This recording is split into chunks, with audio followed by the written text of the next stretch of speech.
చైనాలోని ఓ ghost bus mystery ఇంతవరకు వీడలేదు. November 14, 1995న రాత్రిపూట అసలు ఆ బస్సు ఎలా మిస్ అయింది అనే విషయాన్ని ఇంతవరకు ఎవరు కనుక్కోలేకపోయారు. ఆ బస్సు పెట్రోల్ లేకుండా 100 కిలోమీటర్ల దూరం ప్రయాణించి ఒక లోయలో పడిపోయింది.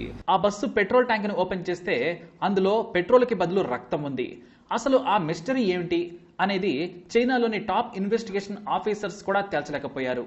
చైనాలోని హైడియన్ జిల్లా యువాన్మింగ్ యువాన్ బస్టాండ్ నుంచి రాత్రి 10:30కు బస్ నెంబర్ 375 రూట్ నంబర్ 302 చివరి బస్ ఫ్రాంక్రెట్ హిల్స్ కు బయలుదేరింది. రాత్రి 12:30కు ఫ్రాంక్రెట్ హిల్స్ బస్ స్టాండ్ కు చేరుకుంటుంది ఆ బస్సు. రాత్రి అక్కడే ఉండి తెల్లవారుజామున మళ్లీ 5:30 గంటలకు అక్కడి నుంచి యువాన్మింగ్ యువాన్ కు చేరుకుంటుంది. ఈ ప్రాంతానికి వాహనాల రద్దీ తక్కువగా ఉంటుందని చివరి బస్సును ప్రత్యేకంగా ఏర్పాటు చేశారు. ఇక ఆ ప్రాంతమంతా కూడా కొండలు, అడవి, కాస్త ఘాట్ రోడ్ ను తలపిస్తూ ఉంటుంది. బస్ స్టాండ్ నుంచి వెళ్లేటప్పుడు బస్సులో ప్యాసింజర్స్ ఎవరూ లేరు. కేవలం డ్రైవర్, ఒక మహిళా కండక్టర్ మాత్రమే ఉన్నారు. ఇక ఆ బస్సు టౌన్ నుంచి బయటకు వెళ్లే వరకు అంతా సందడిగానే ఉంది. సరిగ్గా సిటీ చివర బస్ స్టాప్ లో కొత్తగా పెళ్లైన జంట, అలాగే వారితో పాటు ఒక యువకుడు, వీరు కాకుండా ఒక వృద్ధ మహిళ బస్ ఎక్కారు. వాళ్లు బస్సులోకి వచ్చిన తర్వాత కండక్టర్ టికెట్ ఇచ్చారు. డ్రైవర్ వెనక సీట్లో పెళ్లైన జంట కూర్చున్నారు. బస్కు ఎడమవైపు యువకుడు, కుడివైపు అంటే పెళ్లైన జంట కూర్చున్న వెనుకాల వృద్ధ మహిళ కూర్చున్నారు. కొండల ప్రాంతంలోకి ఎంటర్ అవ్వగానే బస్సులో చలెక్కువైంది. డోర్స్ అన్ని క్లోజ్ చేసినా కూడా డ్రైవర్ దగ్గర ఉన్న సైడ్ విండో నుంచి గాలి వస్తోంది. బస్సు లోపల చాలా చల్లగా ఉంది. కొండ ప్రాంతం కావడంతో బస్సు వేగం తగ్గింది. కొండ లోయలు దాటిన తర్వాత చిన్న అటవీ ప్రాంతం ఎంటర్ అయింది. అడవిలో నుంచి బస్సు వేగంగా వెడుతోంది. ఎట్లాంటి ట్రాఫిక్ లేదు. ఎదురుగా కూడా వాహనాలు ఏవీ రావట్లేదు. దీంతో డ్రైవర్ చాలా కూల్ గా వేగంగా బస్సు నడుపుతున్నాడు. పైగా అడవిలో బస్ స్టాప్ కూడా లేదు. దీంతో వేగం మరింత పెంచాడు. అదే టైంలో దూరంగా ఇద్దరు బస్ ఆపమని చేతులు చూపిస్తున్నట్లుగా నీడలా కనిపించింది. దగ్గరకు వెళితే ఇద్దరు వ్యక్తులు మరో వ్యక్తిని మధ్యలో నిలబెట్టి భుజాల మీద ఉంచుకొని ఉన్నారు. గాయపడ్డాడేమో అని డ్రైవర్ డోర్ తెరిచాడు.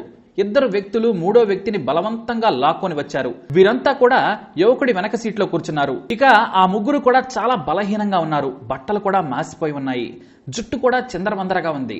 బస్లోనికి రాగానే ఒక రకమైన వాసన కూడా వచ్చింది. ఆ ముగ్గురిని చూడగానే బస్సులో ఉన్న వృద్ధ మహిళ భయపడింది.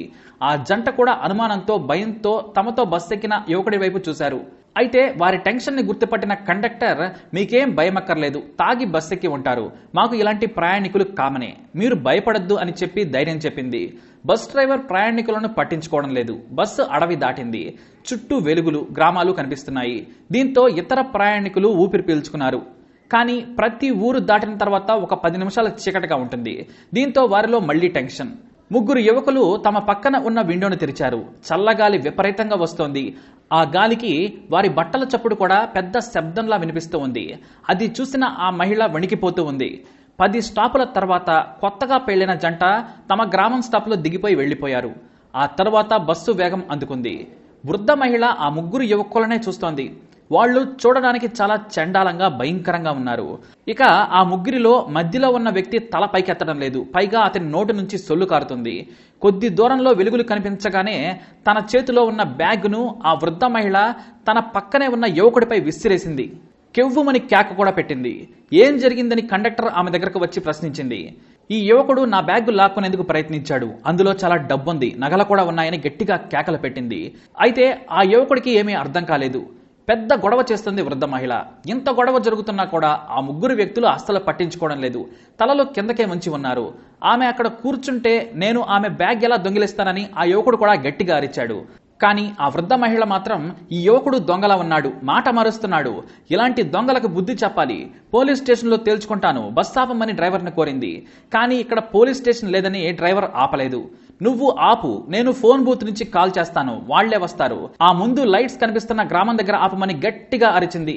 దీంతో డ్రైవర్ చేసేదేమీ లేక బస్ ఆపి డోర్స్ ఓపెన్ చేశాడు. ఆ యువకుడిని కాలర్ పట్టుకుని ఆ మహిళ అతని లాక్కొని కిందకి దించింది. వెంటనే బస్సు మెరుపు వేగంతో అక్కడి నుంచి వెళ్లిపోయింది. కిందకు దిగిన తర్వాత, ఇక్కడ పోలీస్ స్టేషన్ ఎక్కడ ఉంది, నా ప్రయాణం ఎందుకిలా నాశనం చేశావు, నేనిప్పుడు ఎలా ఊరికెళ్లాలని నిలదీశాడు ఆ యువకుడు. ఆ విషయం మీకు తెలుసు, పెద్దవాళ్లు ఇలా చేయడం మంచిది కాదని గట్టిగా వాపోయాడు. అతని బాధ విన్న ఆ వృద్ధ మహిళ సారీ చెప్పింది. అతనికేమీ అర్థం కాలేదు. నేను నీ ప్రాణాన్ని కాపాడాను తెలుసా, బస్సులో ఆ ఉన్న ముగ్గురెవరో తెలుసా, వాళ్ళు దయ్యాలు. నీ వెనుక కూర్చున్నారు, నిన్ను ఎక్కడ చంపుతారో అన్న భయంతో నేను చచ్చిపోయానని ఆ మహిళ చెప్పడంతో ఒక్కసారిగా షాక్ అయ్యాడు ఆ యువకుడు. వాళ్ళు దెయ్యాలని నీకెలా తెలుసు అని అడిగాడు. నేను చూశానని చెప్పింది. బస్సు ఎక్కేటప్పుడు కాళ్లున్నాయి, కానీ బస్సు వెళుతుంటే వారి బట్టలు గాలికి కదులుతూ ఉన్నాయి. వారికి కాళ్ళు లేవు, చేతులు కూడా చుట్టూ తిప్పుతున్నారు. మధ్యలో వ్యక్తి తల కూడా చుట్టూ తిరుగుతుంది. నేను చూశాను. నా బస్ స్టాప్ ఇదే. నేను నిన్ను వదిలేస్తే నువ్వు కూడా చచ్చేవాడివి. ఈ రాత్రికి మా ఇంట్లో ఉండొచ్చు, లేదంటే వేరే ఏదైనా వెహికల్ ఎక్కి వెళ్ళిపో, కానీ అందులో ఉంటే మాత్రం నువ్వు ఖచ్చితంగా చనిపోయేవాడివేనని ఆ మహిళ చెప్పడంతో కాస్తంత షాక్ గురయ్యాడా ఆ వ్యక్తి. ఇక ఆ రాత్రి ఎలాగో అలాగా గడిచింది. నిజంగానే తెల్లవారుజామున ఆ బస్సు తిరిగి డిపోకు రాలేదు. దీంతో అధికారులు ఫ్రాంక్రెట్ హిల్ డిపోకు ఫోన్ చేసి వాకప్ చేశారు. అసలు బస్సు రాత్రి డిపోకు రాలేదని చెప్పారు. దీంతో ఎక్కడైనా పాడైపోయి చిక్కుకుందా అనే అనుమానంతో మరో వాహనాన్ని మెకానిక్లతో పంపారు. కానీ ఆ బస్సు ఎక్కడా కూడా ఆచూకీ లేదు. దీంతో పోలీసులకు ఫిర్యాదు చేశారు. రెండవ రోజు భారీగా పోలీసులు రంగంలోకి దించి సెర్చ్ చేయగా ఫ్రాంక్రెట్ హిల్ కు 100 కిలోమీటర్ల దూరంలో మియూన్ నదిలో సగం మునిగిపోయి కనిపించింది ఆ బస్సు. ఒడ్డు పక్కనే వాటర్లోకి జారి కొంత మునిగిపోయి ఉంది. బస్సులో డ్రైవర్, కండక్టర్, మరో గుర్తు తెలియని వ్యక్తి శవాలు తప్ప అందులో ఏమీ లేవు. అవి కూడా కుళ్లిపోయిన స్థితిలో ఉన్నాయి. ఒక్క రోజులో శవాలు ఎంతలా ఎందుకు కుళ్లిపోయాయని పోలీసులు కూడా షాక్ అయ్యారు. అది కూడా చలికాలంలో. బస్ నంబర్ 375 మిస్ అయిందన్న వార్తను చూసి ఆ యువకుడు, ఆ వృద్ధ మహిళ మీడియా ముందుకొచ్చారు. తామే చివరగా దిగామని చెప్పారు.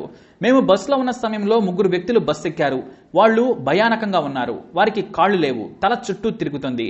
వాళ్ళు నిజంగా దెయ్యాలే. వాళ్లే ఆ బస్సులో నుంచి వారిని చంపి ఉంటారని చెప్పారు. వాళ్ళు చెప్పిన మాటలను పోలీసులు అస్సలు నమ్మలేదు.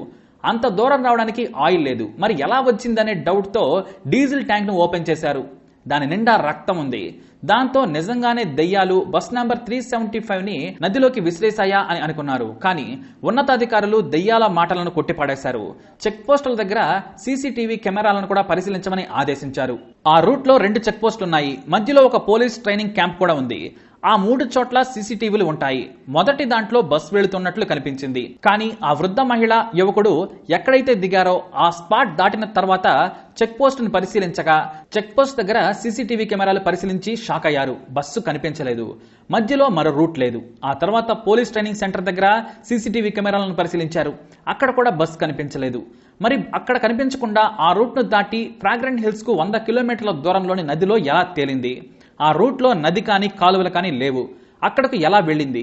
దీనిని తేల్చలేక కేసు మూసేశారు అధికారులు. కానీ ఇప్పటికీ ఆ బస్సు స్టోరీ మిస్టరీగానే ఉంది. అందులోని వారిని చంపింది ఎవరు? అక్కడి వరకు బస్సు ఎలా వెళ్ళిందనే దానికి తలలు బద్దలు కొట్టుకుంటున్నారు చైనీయులు. కానీ తేల్చలేకపోయారు. లాస్ట్ బస్ టు ఫ్రాంక్రెట్ హిల్స్ అంటే జనం ఎప్పటికీ వణికిపోతారు. కావాలంటే మీరు దీన్ని గూగుల్ సెర్చ్ చేయండి. దాదాపు 5 ఏళ్లు ఆ రూట్ లో చీకటి పడ్డాక వాహనాలు కూడా వెళ్లేవి కావు. ఆ తర్వాత పోలీస్ చెక్ పోస్టులు ఏర్పాటు చేసి ప్రజలకు ధైర్యం చెప్పడంతో ఆ రూట్ నార్మల్ గా మారింది. మొత్తానికి ఇవి దెయ్యాలా లేక ఎవరి పని అనేది మాత్రం చైనీయులు ఇంకా కనిపెట్టలేకపోయారు. మరి బస్ నంబర్ 375 పై మీ అభిప్రాయాన్ని తప్పకుండా కామెంట్ ద్వారా తెలియజేయండి. అలాగే ఈ వీడియో మీకు నచ్చినట్లయితే తప్పకుండా లైక్ చేయండి, షేర్ చేయండి, మా ఛానల్ ని సబ్స్క్రైబ్ చేసుకోండి.